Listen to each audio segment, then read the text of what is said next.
नमस्कार नमस्कार नमस्कार. सर्व रसिक गणेश भक्तांना गणेशोत्सवाच्या हार्दिक शुभेच्छा. राष्ट्रतेज तरुण मंडळातर्फे आजच्या देखाव्याच्या ठिकाणी आपले सर्वांचे मनपूर्वक स्वागत. गेली 41 वर्ष दरवर्षी वेगवेगळ्या विषयावरचे अप्रतिम देखावे सादर करणारे आपले राष्ट्रतेज तरुण मंडळ यंदाच्या 42व्या वर्षी घेऊन आले आहेत आगळा वेगळा, मनामध्ये सतत जतन करून ठेवण्याचा विषय. आपले किल्ले, आपला इतिहास, आपला अभिमान. जसजसा देखावा पुढे सरकेल तसं तसं या विषयाचं महत्त्वही आपल्या लक्षात येईल.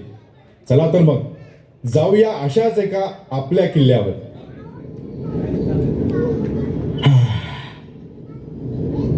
काय गंगे, आज काय आणलं शिकायला?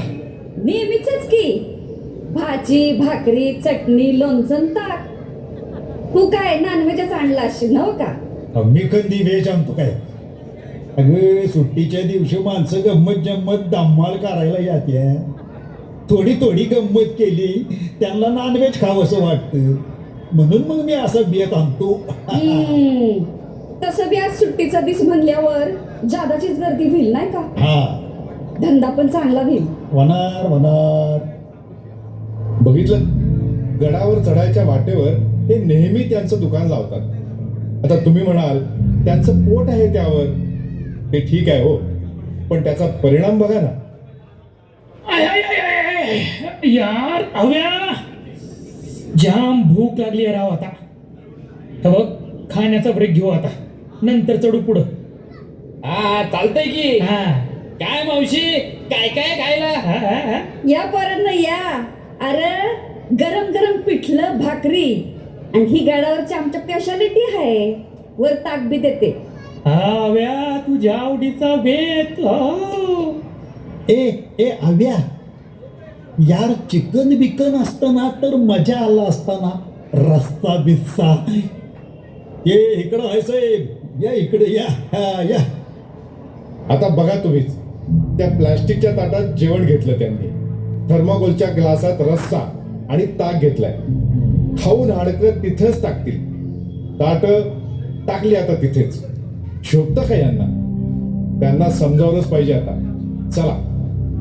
हो मिस्टर, काय काय चाललंय काय? काय नाही, आम्हीच चाललोय गडावर. नाही, विनोदानं नाही विचारत आहे, सिरियसली विचारतोय.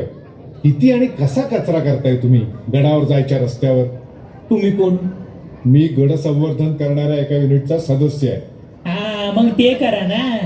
आम्हाला कशाला शांतपत्ती शिकवताय? ए चला रे, चला पटापट चला, पुढे वर पोहोचायला अजून उशीर होईल.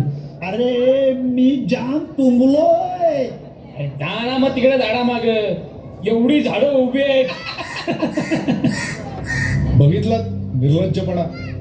आपण आपल्या गडांची, किल्ल्यांची, सांस्कृतिक वारशांची स्वच्छता ठेवली पाहिजे, काळजी घेतली पाहिजे.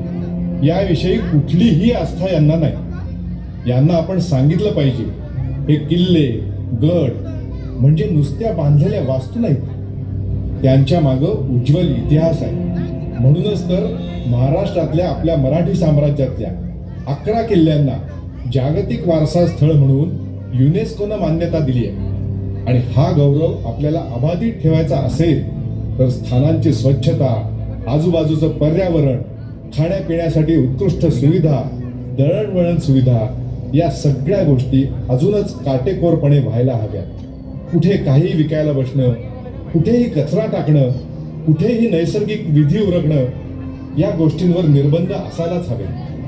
त्याचं एक काटेकोर नियोजन असायलाच हवं. ते काही नाही, त्यांना काहीतरी ताकीद द्यायलाच हवी. चला.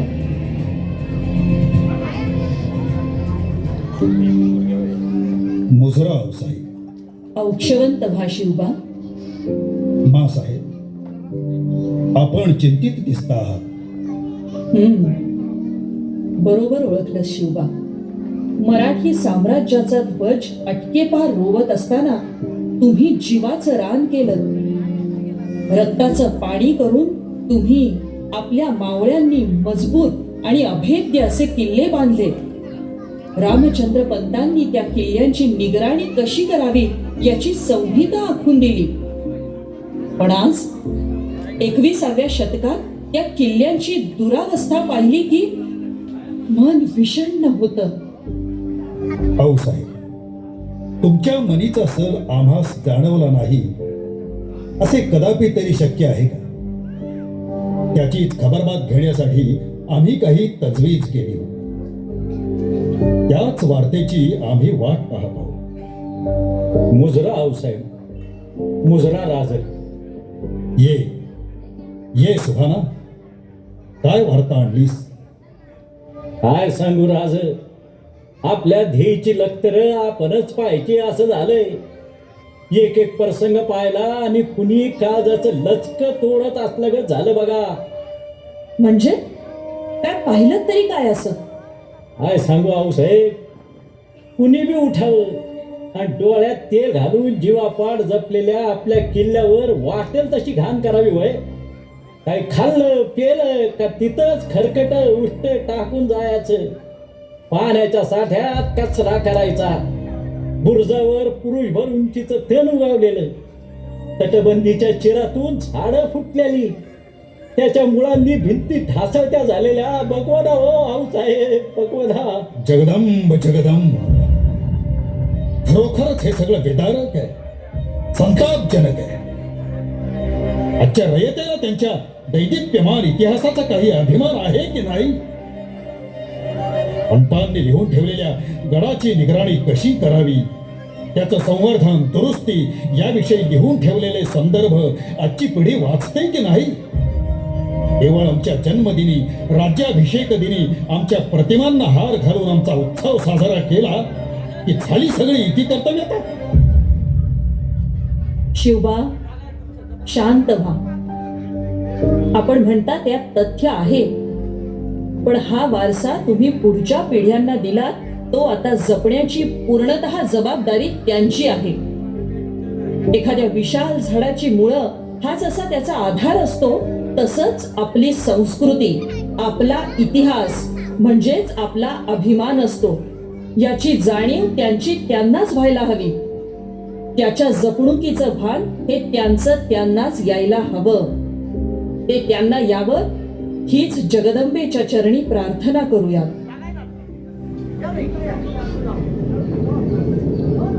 शोभे, अगं शोभे, हे बघ. अगं हा इथला स्पॉट आहे बरं का. अगं इथं उभं राहिलं ना की गडावरचा बाले किल्ला दिसतोय. आणि खाली बघ, खाली खाली गडाचं प्रवेशद्वार पण दिसतंय. वाव, काय सॉलिड सिनरी आहे ग. ए चल ना, आपण सेल्फी घेऊया. हा चल चल घेऊ. ए काय करताय? काय नाही, सेल्फी घेत होतो. ते ठीक आहे, पण काय मरायचंय का तुम्हाला? फार टोकापर्यंत गेला होतात. जर अजून मागे सरकला असतात ना तर. Sorry sorry.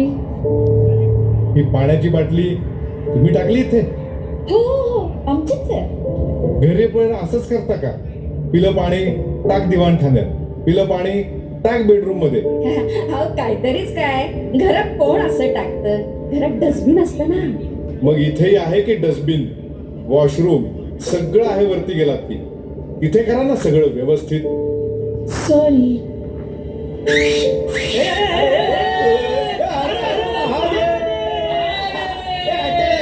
छत्रपती शिवाजी महाराज की जय.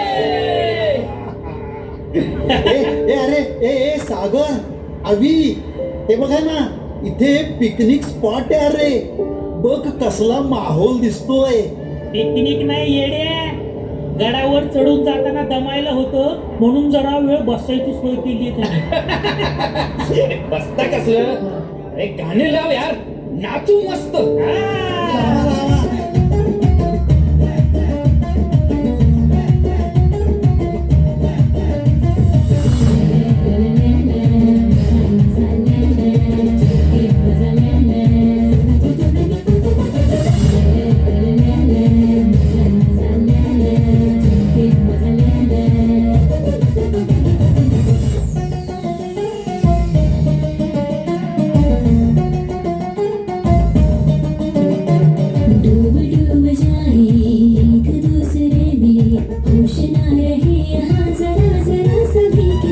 चाहे चाहे जैसे जिंदगी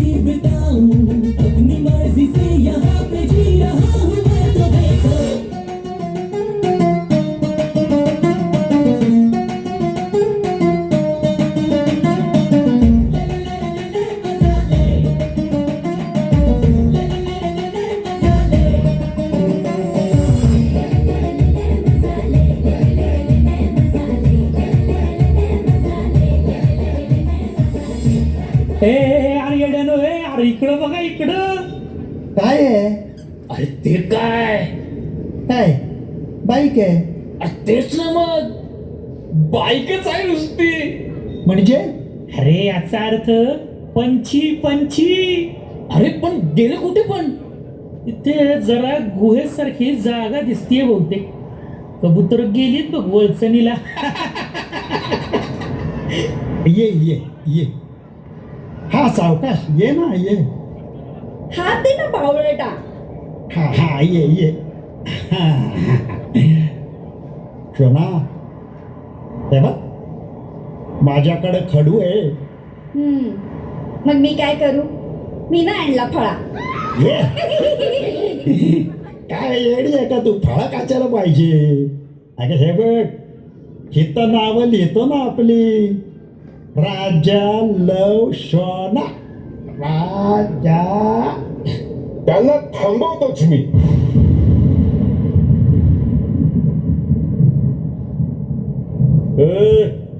काय चाललं इथं? या बया, तुम्ही कोण? म्या कोणी बी असेल. हा मग कोणी पण यायचं ना आम्हाला अडवायचं असते काय? असं नसतंय. आम्ही नसतं ऐकून घेत. ऐकून घ्यावं लागेल. अरे मी हाय शिवरायांच्या मराठी साम्राज्याचा पाईक, सच्चा सेवक. अरे तुमची थेर बघून राहवलं नाही म्हणून काळाची बंधनं तोडून छान इथं आलो. तुम्ही कशा पाय आलाय रे इथं? कशा पाय म्हणजे? वीकेंड आहे, सुट्टी आहे, टाइमपास नको होय. वीकेंडच्या सुट्टीचा टाइमपास म्हणजे एवढंच आहे होय किल्ल्याचं महत्व? फक्त एवढंच? अरे मराठी साम्राज्य व्हावं म्हणून जीवाचा कोट करून आम्ही लढलो. यो महाराष्ट्र सुरक्षित ठेवायचा म्हणून राजांनी कडेकोट बंदोबस्त असणारे किल्ले बांधले. भक्कम तटबंदी, अभेद्य बुरुज, गडावर लढवय्यांसाठी अन्न पाणी आणि राहण्याच्या समध्या व्यवस्था केल्या. त्या काय फक्त टाइमपास म्हणून होत्या? अरे शत्रूचं आक्रमण झालं तर ते परतावून लावायचं, त्यांना पळवून लावायचं. यासाठी डोळ्यात त्याल घालून जागरूक राहून गडाची जपणूक आम्ही करत असू रे. तुम्ही तिथं फक्त टाइमपास करायला जाता. प्लास्टिकच्या पाण्याच्या बाटल्या आणि खाण्याच्या पदार्थाचे प्लास्टिकचे डब इकडं तिकडं टाकून कचरा करता आणि खडकावर तुमची नावं कोरत बसता होय रे. अरे काय कर्तृत्व आहे रे तुमचं म्हणून तुम्ही तुमची नावं त्या खडकावर कोरताय. वर्षानुवर्ष त्या किल्ल्यांची जोपासना करणाऱ्या एका बी मावळ्याचं नाव तुम्हाला तिथल्या खडकावर दिसणार नाही. अरे नावच लिवायचं ठरवलं ना तर प्रत्येक किल्ल्याच्या प्रत्येक खडकावर फक्त महाराजांचं नाव कोरावं लागेल. अरे साधं किल्ल्यावरलं पाण्याचं साठ स्वच्छ ठेवायची साधी नैतिक जाणीव तुम्ही ठेवीत नाही. चालले किल्ले फिरायला. नका जाऊ किल्ल्यावर नुसतं टाइमपास म्हणून फिरायला. आणि जाणारच असलात ना तर आठवा त्या किल्ल्यांचा इतिहास. ऐका तिथल्या बुरुजांच्या कहाण्या, तिथले दरवाजे, तिथल्या माच्या, तिथला बाले किल्ला, तटबंद्या आणि खंदर.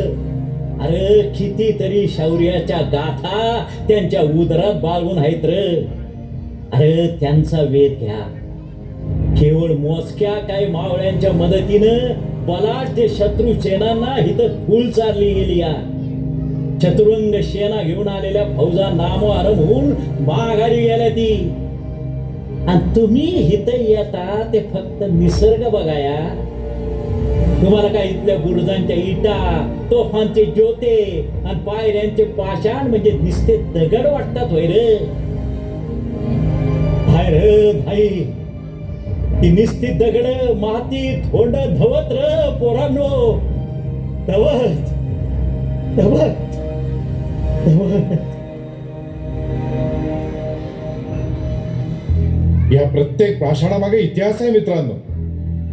ताजमहाल असेल किंवा राजस्थानातील भव्य दिव्य राजवाडे असतील, हे सारं मानव निर्मित आहे.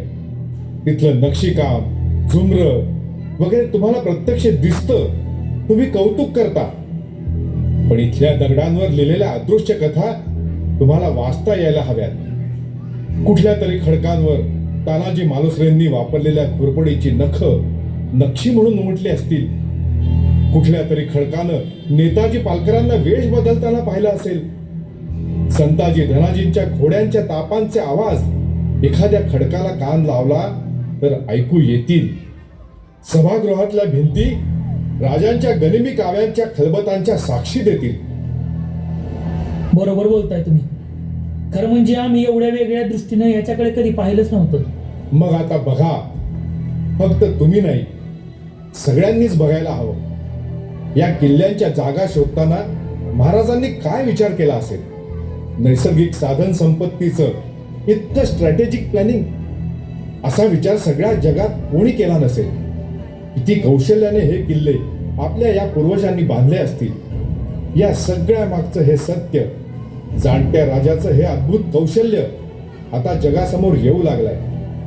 म्हणूनच तर आग्र्याचा ताजमहाल, दिल्लीचा कुतुब मिनार, सांचीतलं बौद्ध मंदिर, कोणार्कचं सूर्य मंदिर अशा भारतातल्या जागतिक वारसा स्थळांसोबतच आता महाराष्ट्रातले 11 किल्ले जागतिक वारसा स्थळ म्हणून घोषित झाले आहेत. केवढी अभिमानाची गोष्ट आहे ही आपल्यासाठी.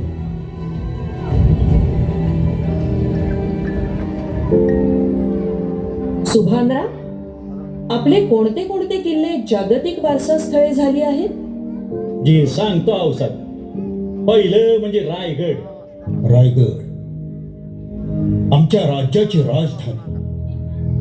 आमचा दरबार तिथे भरायचा. सभागृहातल्या कानाकोपऱ्यात आमचा शब्द उठायचा. राजगड, प्रतापगड. प्रतापगड होता जीवा म्हणून वाचला शिवा. क्रूर कर्मा अफजल खान स्वराज्यावर चाल करून आले. आम्ही वापरलेली वाघ नख, सगळं सगळं नजरेसमोर येत आहे, अगदी काल परवा घडल्यासारखं. त्यानंतर महाराजांचं जन्मस्थान शिवनेरी, झालं तर लोहगड. लोहगड म्हणजे आमचा खजिना. लोहगडाच्या कड्यावरची ती चिरेबंदी वाट, येणारा स्वार अखेरपर्यंत नजरेत राहतो. खांदेरी, सालेर, सिंधुदुर्ग, विजयदुर्ग आणि सुवर्णदुर्ग हे सागरी किल्ले. झालंच तर पन्हाळा. त्याच्या आठवणी कशा विसरायच्या. कितीतरी काळ शत्रूचा वेढा आम्हाला पडलेला. त्यातून सुटका करून विशाळ गडाकडे प्रयाण करताना आमच्यासाठी स्वतःच्या प्राणांची पर्वा न करता मेण्यातून गेलेला आमचा हमशकल शिवा काशी. आम्ही सुखरूप विशाळ गडावर पोहोचावं म्हणून पावनखिंड अडवून जीवाची बाजी लावणारा बाजी प्रभू यांची आठवण आम्ही कशी विसरू. आधी लगीन कोंडाण्याचं मग रायबाचं म्हणत दाराला सौभाग्याचं तोरण लावलेलं असताना सिंहगडाच्या दारात प्राणाहुती अर्पण करणारा माझा ताना. केवळ आमचा कोप झाला म्हणून 7 स्वारांसह शत्रूवर धावून धारातीर्थी पडलेले प्रतापराव गुजर. किती किती जणांच्या आठवणी काढायच्या.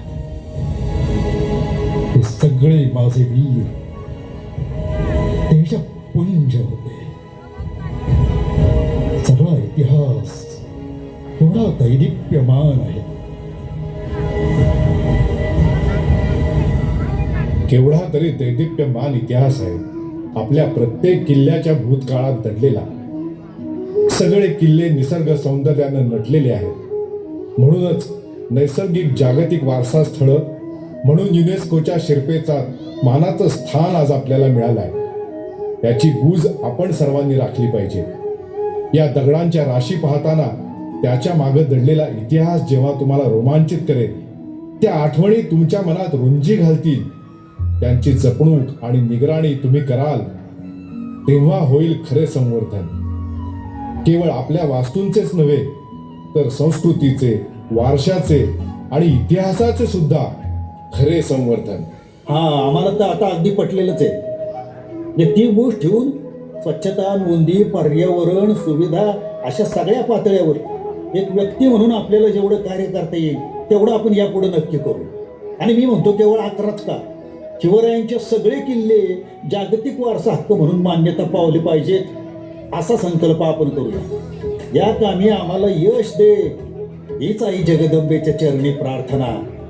उदे आंबे उदे.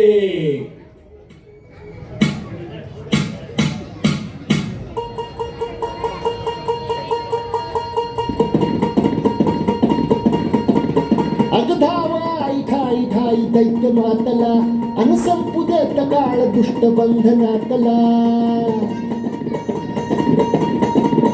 अगधावा आई ठाई ठाई दैत्य मातला अन संपू देत काळ दुष्ट बंधनातला. हातात त्रिशूळ तू हातात आई घे बळतीच आज संबळाला गे. अनु अंबाबाई गोंधळाला गे, अनु अंबाबाई गोंधळाला गे. तुळजाभवानी गोंधळाला गे, अनु काळूबाई गोंधळाला गे.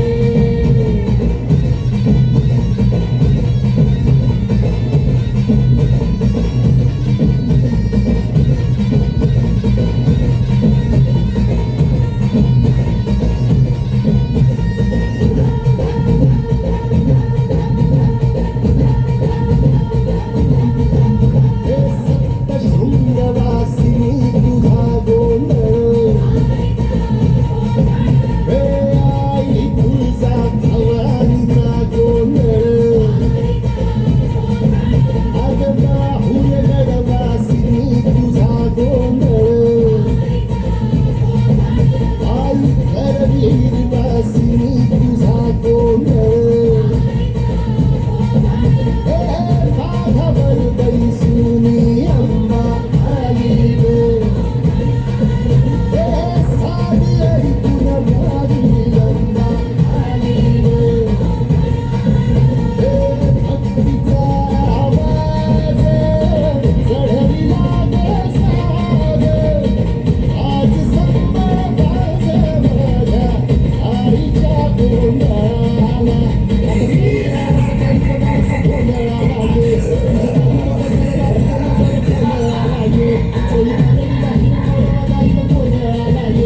आई सुखाचा सागर मायाचा बाजार गोंधळाला ये. प्रलयातून जगा प्रलयातून जगा आई तूच काढले वरतीच आज संभाळाला गे. अंबाबाई गोंधळाला गे, अंबाबाई गोंधळाला गे.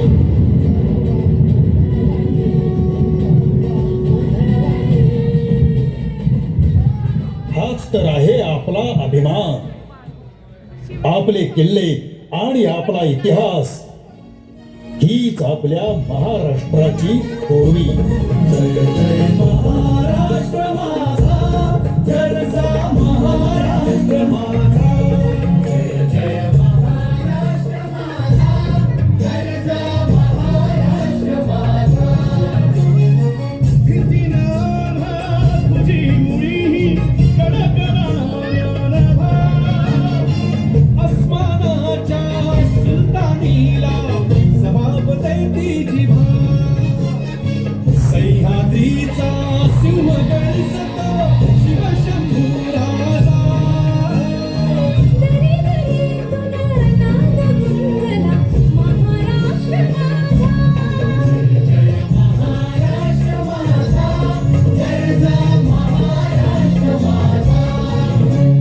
काळ्या छातीवरी कोरली अभिमानाची लेणी.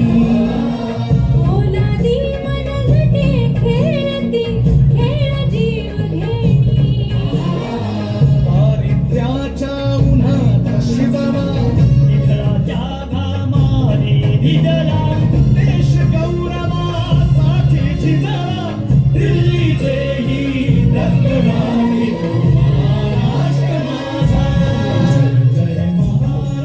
आपल्या समोर सादर केलेला देखावा